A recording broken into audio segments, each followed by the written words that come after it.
ninakwenda kuambia kanuni 7 za kuifanya ndoa yenu iwe na furaha. Kanuni 7 nitazieleza kwa jinsi takavyoweza kwa lugha ya Kiswahili na lugha ya mkoloni ili kila mmoja aelewe, na sitaenda kwa kina sana, lakini mtaenda kutafuta zaidi. Wale ambao wana ndoa za zamani walioko hapa, nenda ukarekebishe ulipokosea. Ndoa ni chuo ambacho hakuna anayefuzu. Ndio sababu tunawapa vyeti kabla ya kugraduate. Mshike mkono jirani yako, mwambie umeelewa au umelewa.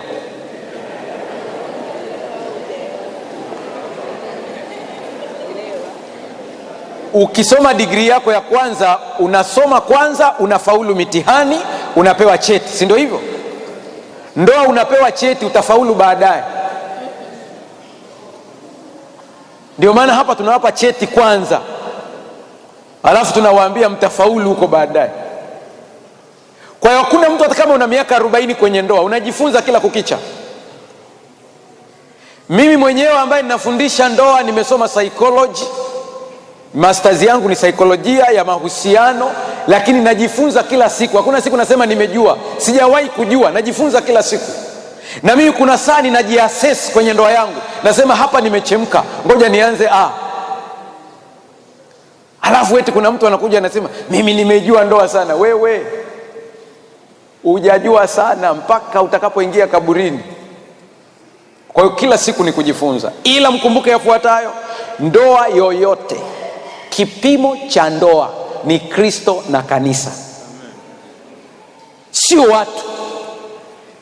Fungua kitabu cha Mwanzo sura ile ya 2 fungu la 24. Mwanzo sura ya 2 fungu la 24. Nasoma Kiswahili cha kisasa. Kwa sababu hii mwanamume atamwacha baba yake na mama yake na kuambatana na mkewe, nao watakuwa mwili mmoja. Hiyo ndiyo kanuni. Kwa sababu ipi? Fungu la 23. Huyo mwanamume akasema, huyu sasa ni mfupa wa mifupa yangu na nyama ya nyama yangu, ataitwa mwanamke kwa kuwa alitolewa kwa mwanamume. Ndipo anasema kwa sababu hiyo. Yani hiyo sababu ya kwamba mwanamke alitolewa kwa mwanamume, hiyo sababu hiyo ndio inamfanya Bernard anaambiwa leo, na namshukuru Mungu ninaongea mbele ya wazazi wa Bernard wakiwa wananisikiliza. Kwa sababu hiyo, hapo hiyo, mwanamume atamwacha baba yake na mama yake na kuambatana na mkewe, nao watakuwa mwili mmoja. Bernard, kabla ya kutana na Maua, priority yako ya kwanza ilikuwa ni wazazi wako, na hiyo ni Mungu ametoa kabla ya kukutana na huyu. Mungu alikuambia waangalie wale sana, lakini baada tu ya hii tamko nilotamka leo, priority yako ya kwanza ni Maua. Ni ngumu kuswitch. Maua, kuanzia sasa ushauri wako sio kule, ni hapo. Wazazi wote mnaonisikiliza, unapoanza kuangalia ndoa zinazovunjika na visababishi, ndoa hazivunjwi bila sababu, mtu asikudanganye. Kila ndoa inayovunjika kuna sababu, na sio moja, sababu ziko nyingi. Lakini cha kusikitisha ni hiki: 20% ya ndoa zilizovunjika wazazi walichangia. Mtoto wako akishatoka kwako, ameolewa, mtoto wako akishaoa, muache, acha wapambane wenyewe, acha wapambane wenyewe huko. Kwa nini hapa anasema atamuacha? Ina maana ya kwamba kama hukujifunza vya kutosha kwao, imetoka hiyo. Hii habari unakuta mzazi, ninapoongelea habari ya aina za wanaume, kuna aina kama 7 za wanaume na kuna aina kama 7 za wanawake. Sio kazi yangu kufundisha leo, lakini mojawapo ya aina ya mwanamume ni mwanamume ambaye tunamuita mwanamume mvulana. Yani mwanamume mvulana ni yule ambaye ni mwanamume, lakini bado kila kitu lazima ulize nyumbani. Hana maamuzi. Tujenge nyumba, ngoja nimuulize mama kwanza, kwa mpaka mama yake ndiye aseme. Mwanamke naye hana chochote mpaka ulize nyumbani kwanza. Hapana. Ili ndoa yenu iende lazima muitengeneze ninyi wawili. Mimi nawashauri, najua wenyewe mnatokea Australia kule, kwa hiyo hakuna mambo kama ya kwetu, kidogo tamaduni ziko tofauti kule kidogo, lakini ushauri wangu ningesema mnapoingia kwenye ndoa, acheni habari ya kuwa na house girl kwanza. Pambana mwaka wa kwanza, mwaka wa pili, ili ujue vizuri umeoa au umeolewa na mtu wa namna gani. House girl akiwepo hapo nyumbani hamtaelewa kwamba mkoje. Pambana wenyewe hapo. Nakumbuka mimi wakati sijaoa niliwahi kumwambia baba yangu maneno, yani nilivutiwa na maisha ambayo wanaishi na mama sana, nilivutiwa sana. Sasa siku moja nikamwambia baba, tuko wawili, nikamwambia mimi natamani siku nikioa niwe na mwanamke mwenye tabia kama za mama. Baba hakunijibu kitu, hakuniambia Bwana akubariki, hakuniambia umpate, alinyamaza kimya. Nilipofunga ndoa kule Kitunda, sasa wale ambao wanakumbuka miaka hiyo, baba akaja kunitembelea, akaniambia unakumbuka kuna siku uliniambia kwamba unataka uwe na mwanamke mwenye tabia kama za mama yako? Nikamwambia ndio. Akaniambia bado una msimamo ule? Nikamwambia haujabadilika. Akaniambia ni kweli, hujawahi kutuona tukigombana, hujawahi kuona sisi tunabishana, nikamwambia hicho ndicho kimenivutia. Si tukienda shamba baba mama na ndugu zangu wengine tunaomba kwanza ndipo tuanze kulima na kupanda. Nikamwambia napenda hii. Baba akaniambia sasa umekuwa mwanamume, tunaweza kuongea mambo ya kiutu uzima. Nikamwambia tuyaongee sasa. Akaniambia sikiliza, sio kwamba tulikuwa hatupishani, ila tunamaliza mambo yetu chumbani. Haleluya. Nikamwambia kwa hiyo unamaanisha nini? Na mimi nakwambia kama ulivutiwa na maisha ambayo naishi mimi na mama yako, na we nenda ukafanye hivi hivi.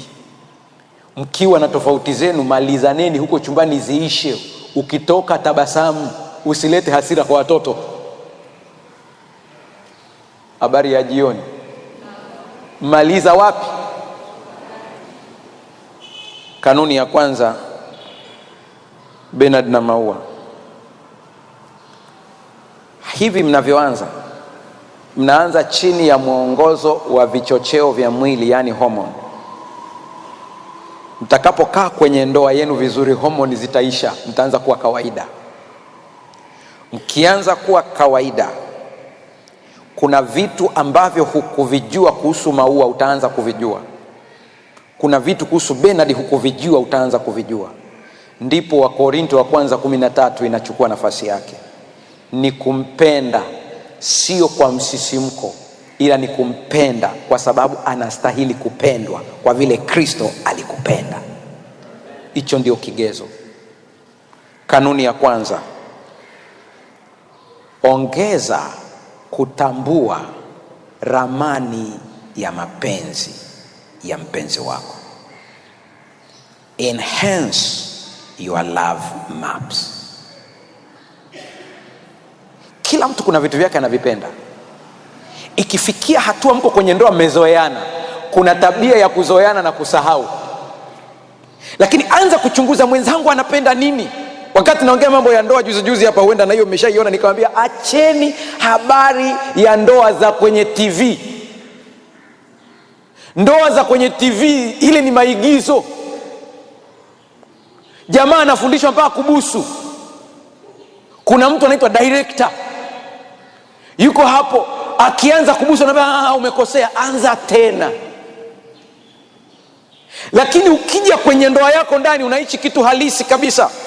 Kwa hiyo usije ukakariri kile wanachokuambia kule kwenye TV. Hata sisi waelimishaji wa ndoa tuna mipaka yetu kwenye elimu. Chukua tunachokufundisha, nenda tengeneza cha kwako. Tunaambiwa ili umfurahishe mke wako, mchukulie ua umpelekee Afrika. Mwanamke wa Kiafrika unamchukulia ua, unamwambia nimekuletea hivi. Kwanza atalitazama alafu hivi huyu. Yaani fanya hivyo kwa wazungu. Kule ni sawa sawa kabisa. Nenda kafanya hivyo kule kwao ni sawa kabisa. Anza kumsoma mwenzako ni kitu gani ambacho akifanyiwa anafurahia. Nakupa mfano Bernard. Wanawake kwa asili hawawezi kuongea moja kwa moja, wanazunguka. Yaani anapokuambia siku hizi hunipendi, hana maana humpendi, ila kuna kitu ana miss. Read the map.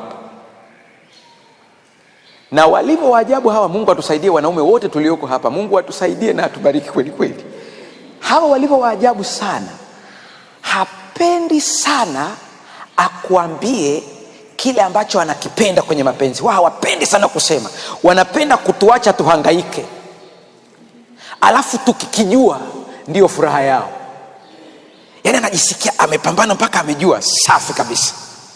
Yaani ukimfanyia kile ambacho amekuambia, anaona kama umefanya kwa sababu amekuambia. Sasa natamani wanawake wote wasingelikuwepo hapa kwenye somo la leo ili niongee na wanaume peke yao. Lakini kwa vile wapo, ngoja tuongee lugha ya kwetu ambao wanaume wataelewa. Ukweli uko hivi, sisi wanaume sio manabii wala watoto wa manabii. Kwa hiyo hatutakaa tujue. Sasa dawa ni nini? Bernard, sikufundishi kitu kibaya, kwa sababu huyu ni mke wako, unaruhusiwa kufanya hiki ninachokuambia kwa sababu uko ndani ya mipaka ya ndoa. Wanawake ni emotional. They are emotional beings. Use her emotional to read the map. Kwa hiyo usije ukasubiri kwamba kuna siku atakuja ya kusimulia. Hapana. Ukitaka ujue siri za maua zote, mpeleke sehemu ambayo anafurahia sana, mtoe out, ale chakula anachotaka, muongeleshe maneno mazuri, alafu mpe karatasi, mwambie unapenda niongezee nini baada ya hapa. Atakutajia vyote. Akikutajia, nenda kavifanyie kazi. Maua, wanaume wote duniani wanafanana hapa. Yaani usituone hapa hakuna cha pasta, hakuna cha mzee wa kanisa, wote bongo zetu zinafanana. Na maua, ni kuambie siri leo, men are hunters. They love hunting. Na hiyo ni nature tumerithi kwa babu zetu. Our ancestors were hunters. Na tunapofika stage ya kuhunt, kuwinda, ndio maana sisi ni wazuri sana kutumia mitego. Chipsi kuku,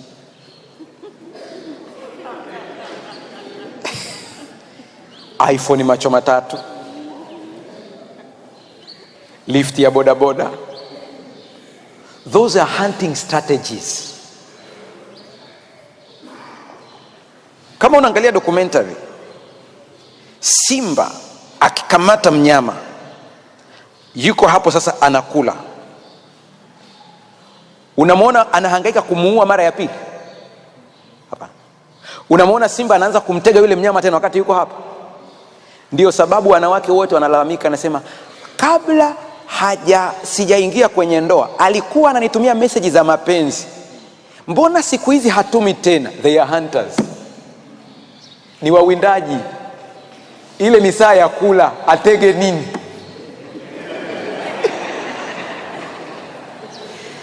Yaani kuku wa kwako manati ya nini? Utamtafsiria baadaye. Sasa tukifika hapo tunawakumbusha wanaume, tunawaambia hawa kwa sababu wao wanaishi kwa emotions. Usisahau vile vimessage, rudia tena. Vitume. Na wewe mama, kama mwenzako alikuwa amesahau kuvituma, akaanza kuvituma baada ya kusikia somo, acha zile tabia za amekutumia message. Kuna mmoja alitumia message kabisa, mwana mama ametumia message na mume wake amesikia somo akalielewa, akaanza kumtumia message, umeshindaje mpenzi wangu mama fulani?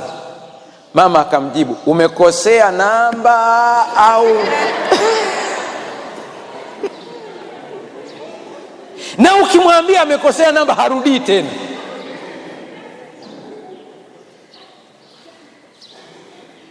Au unashangaa ameshaambiwa mtoe out, ghafla unashangaa tu baba anakuja na kushika mkono. Kwanza hakuzoea kukumbatia wala kukubusu, hajazoea. Unashangaa ameshaelekezwa kwamba hao watu kwa sababu ni emotional beings, ni watu wa hisia, wakati mwingine wanapenda sana kuguswa, cuddling. Kwa hiyo kuna saa atakuja atakubatia, unashangaa mama anaanza mvua itanyesha leo, kuna nini? Kumekucha. Waswahili wanasema ukishikwa shikamana. Enhance your love maps. Number 2, nurture your fondness and admiration. Uzuri unaitwa maua. Ukitaka ua likue vizuri lazima umwagilie maji, uliwekee mbolea. Hakuna mtu mwenye ndoa nzuri kwa bahati. Ndoa nzuri ilitengenezwa. Ndoa nzuri inapaliliwa. Anza kuangalia vitu vidogo vidogo ambavyo unasema hivi ndivyo vilimvutia, vikoleze. Hapa niongee na dada zangu kidogo. Naomba usiniangalie kama mchungaji sasa hivi, nimevua kofia ya uchungaji, naongea kama kansela, mshauri nasaha. Sasa kwa kuwa wanaume ni wawindaji, wao wanavutiwa kwa kuona kuliko kusikia. Hivyo ndivyo walivyo, na wameumbwa hivyo ili mnyama akipita wafanye nini? Wamuone. Sasa unapoingia kwenye ndoa usijisahau, jitengeneze, uvutie. Haleluya. Wakati huo ukimtafsiria maua, mtakapokuwa mnaangalia hili somo, utamtafsiria maneno haya magumu ya Kiswahili ya Tanzania, utamtafsiria shemeji yangu, acha kuvaa madela na magagulo gagulo.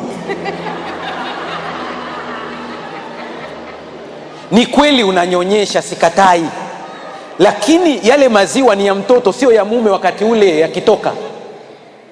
Tofautisha kati ya maziwa na chuchu, ni vitu viwili. Jitakase. Mtoto amaliza kunyonya, futa, utakate, uwe safi.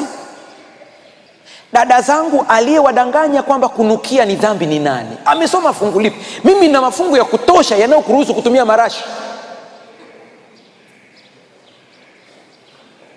Mwangalie jirani yako, mwambie imeze hata kama ni chungu. Mtu anayekuambia kutumia marashi ni dhambi, mwambie akuonyeshe fungu, akupe andiko. Mimi na andiko linalosema hivi: kichwa chako kisikose mariham na koo lako lisikose maji. Mariham ni nini? Ni mafuta yenye harufu nzuri.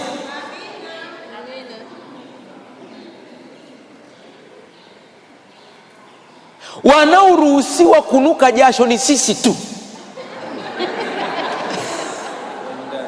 kwa nyakati chache,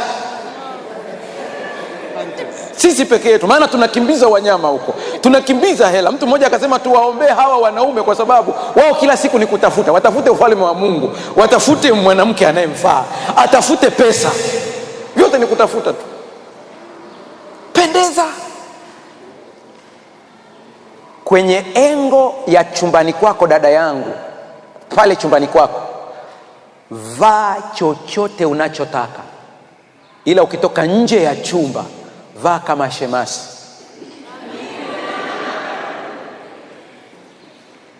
Tukikuona hivi tunaona shemasi anayeenda mbinguni huyu. Ila ukijifungia pale chumbani kwako, pap, unaruhusa. Najua kuna mtu ananitazama, wewe mchungaji, haya yote unayatoa wapi? Kwenye Biblia? Unataka na hilo nikupe andiko?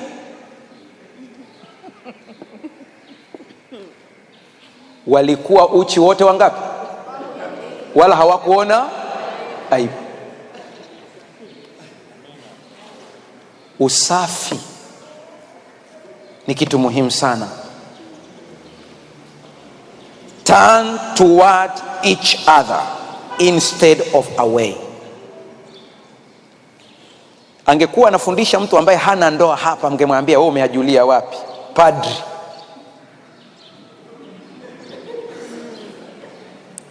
Mimi nina ndoa. Hii ni kanuni. Kutofautiana kwenye ndoa ni kawaida. Mkijikuta hamtofautiani kwenye ndoa, mmoja ni zezeta. Yaani hakuna uwezo wa kufikiri. Wewe wewe una mke ndani ambaye kila kitu ni sawa. Baba, tupike maharage, sawa. Tule wali mwaka mzima, sawa. Tule saa 7 ya usiku, sawa. Yani hata hakupi changamoto kidogo kwamba hii saa 7 ya usiku tumekuwa wachawi.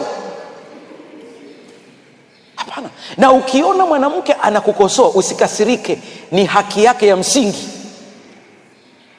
kabisa.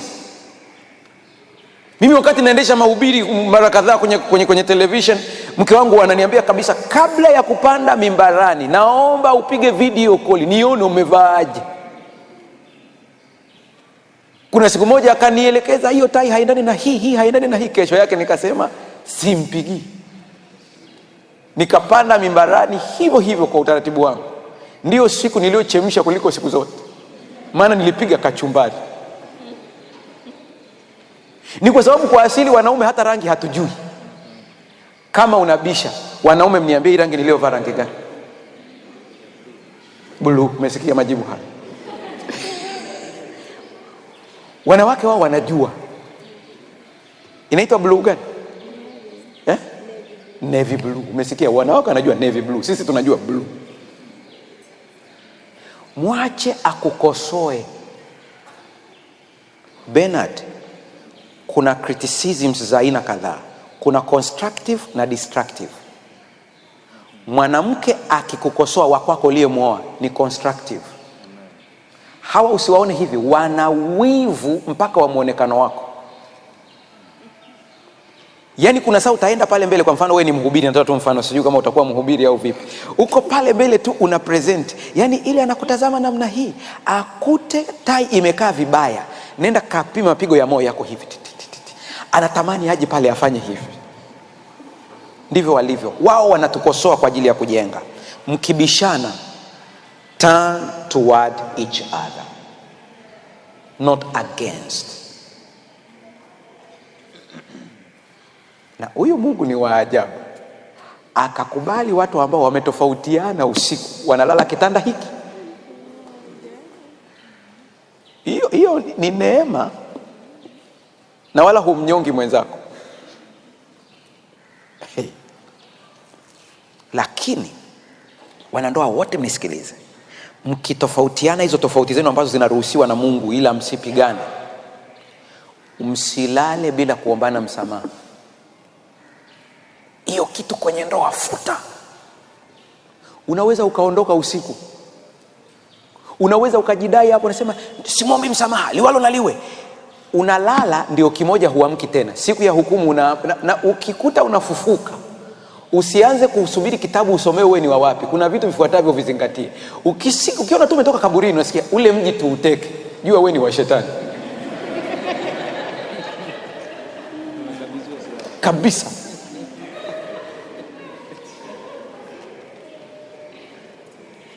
Unajua hii kitu ninakiongea kwa uchungu, kwa sababu kimetokea katika wateja wangu ambao walikuwa na mgogoro wa ndoa. Wawili, nilikuwa mimi ni kansela wao, wakapishana usiku vibaya sana. Asubuhi mwanaume amefariki. Yule mama alilia kilio cha ajabu. Sasa mimi kwa sababu najua migogoro yao, ikabidi ni baadaye nimuite ngambia, kinachokuuliza hivi namna hii ni nini? Usitufanyie unafiki. Akanambia, mchungaji, sio unafiki, najua tulipishana, ila na mashaka ameondokaje, kwa sababu kabla hatujalala usingizi nilimbembeleza, ngambia tuombe tuyamalize. Akaniambia kila mmoja kivyake.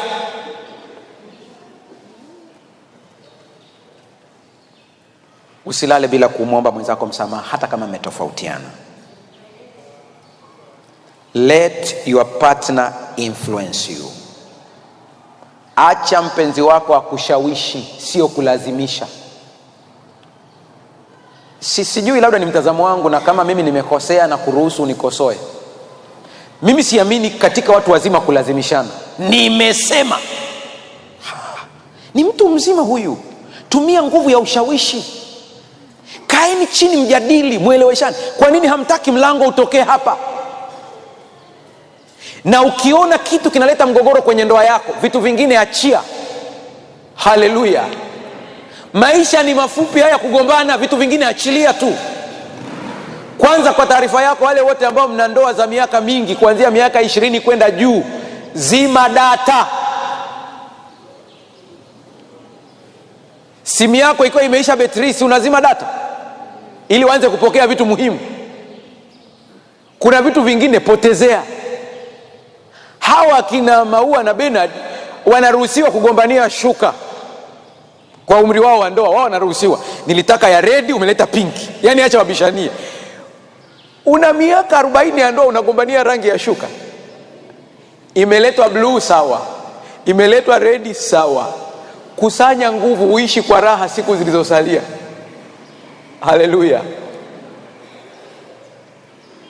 Shawishianeni na sio kulazimishana. Ukiona jambo linaleta mgogoro kwenye ndoa yako, kubali kuachilia. Wakati mwingine tatueni migogoro yenu, msilimbikize mambo. Ni hatari kuweka vitu moyoni. Mnavyoona watu wanagombana kwenye ndoa zao, kile kilicholeta ugomvi sio sababu, kuna mkusanyiko wa vitu. Watu wanagombania eti unasema ameniudhi sana, nini? Chakula kina chumvi sana. Mgogoro sio chumvi sana, kuna vitu vimekusanya. Vimalizeni. Kwa taarifa yako, hakuna mkamilifu, hata huyu hayupo. Yani dhambi ilipoingia ikatuletea matatizo. Ondoa msongamano.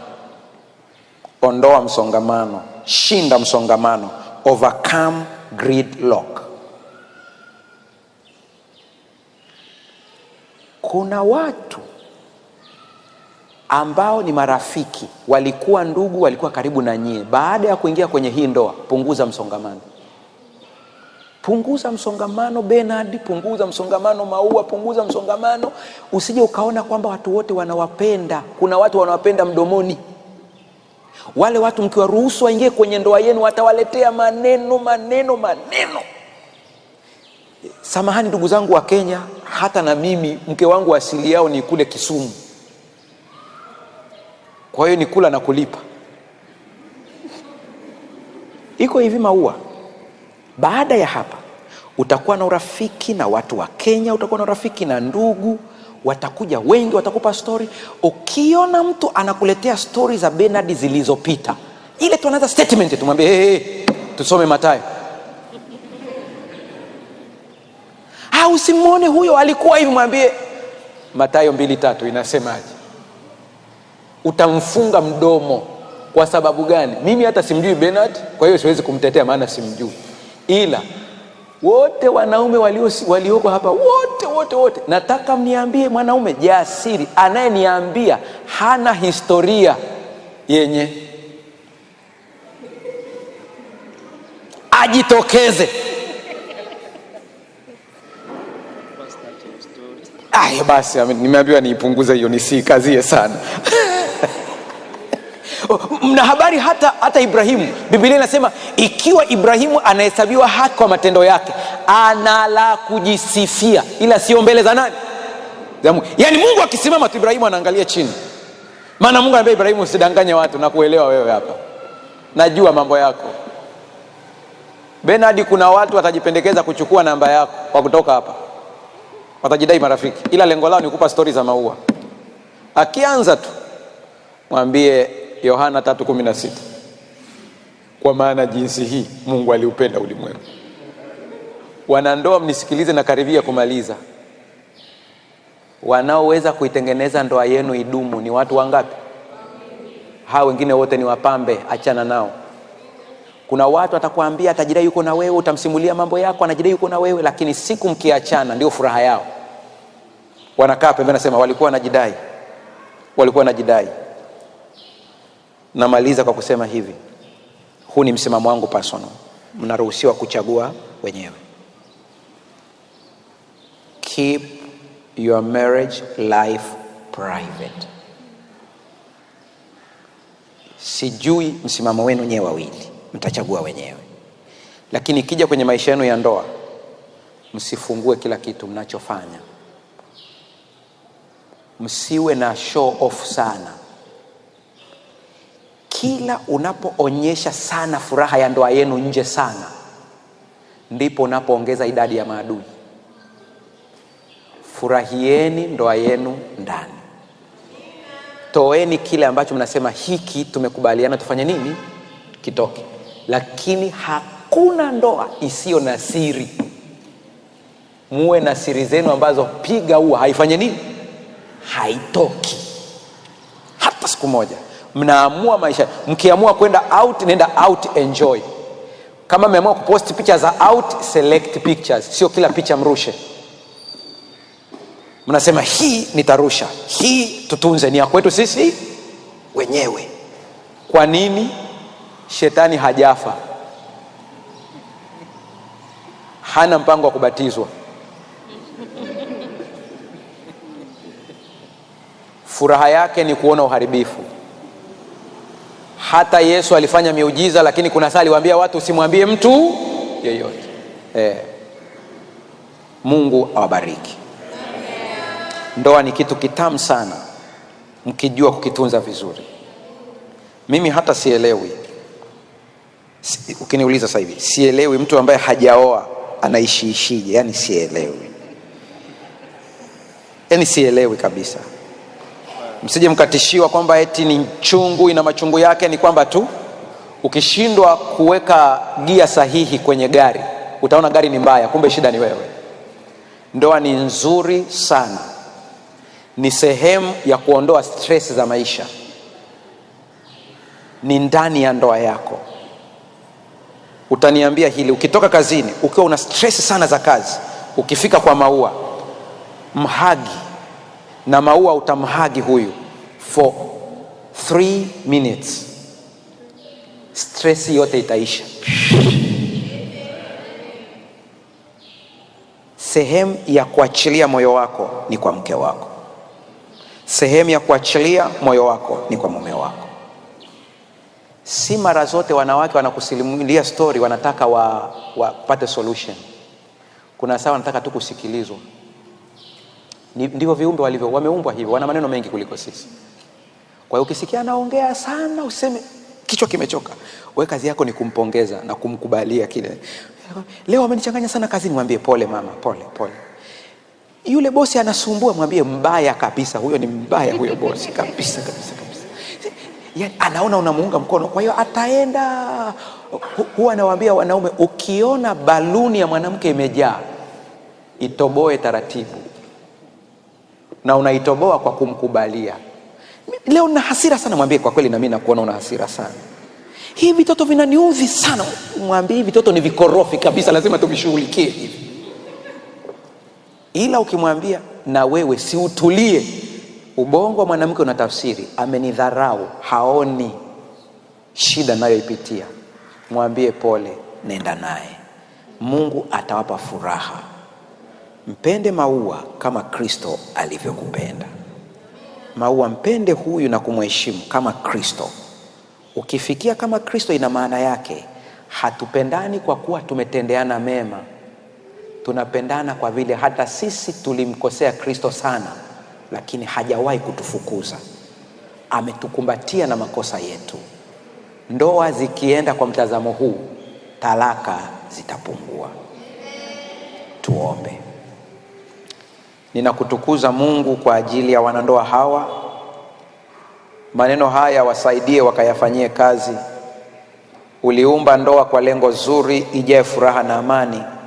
Wape furaha na amani. Na wale ambao hawajaingia kwenye ndoa, ukawabariki, ukawape hekima ya kutambua mtu aliye sahihi. Na wanapoingia kwenye ndoa, wape kufurahia, lakini wape kujifunza na kusaidiana kila mmoja kwa mwenzake. Kwa jina la Yesu Kristo tumeomba na kuamini. Amen.